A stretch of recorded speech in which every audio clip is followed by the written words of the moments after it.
Ímyndaðu þér lest sem sokkin í svo þykka þöku að heimurinn utan hennar hættir að vera til. Inn í henni deila dýrlingur og djöfull sama trébekknum. Í bítandi kulda hinnar gráu Pétursborgar, Fjodor Dostojevskí kastar okkur í ferðalag ómöguleika algjörrar gesku.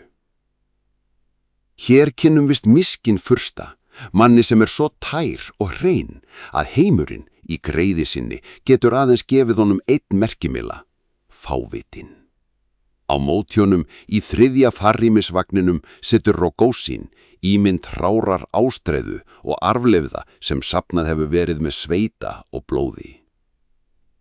Eins og höfundarinn lýsir því, á öllum andlitum var gullleiður fölur á lit við þökuna.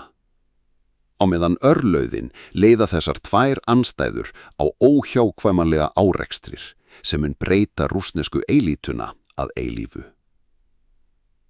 Miskinn snýr aftur frá Svís með lítið annað en fataknípi og æðruleysi í augum, merktur þungum sporum flöveiki.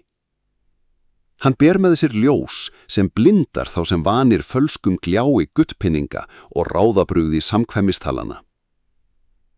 Dostojevskí bendir nákvæmlega á það sem þjónaði og fullagði algjörlega í Ítalíu reynist ekki fullega viðeigandi í Rússlandi. Hreinleiki furstans ekki andlegur veikleiki, heldur hans mesti kall í samfélagi sem etur hinna saklausu á morgunvert.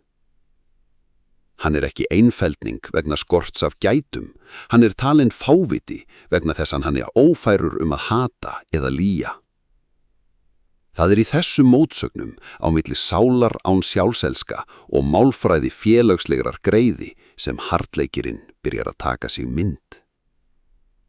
Fávitinn ekki þar sem ekki neitt vit, heldur þar sem finnur allt ákæmt í deyfðum heimi.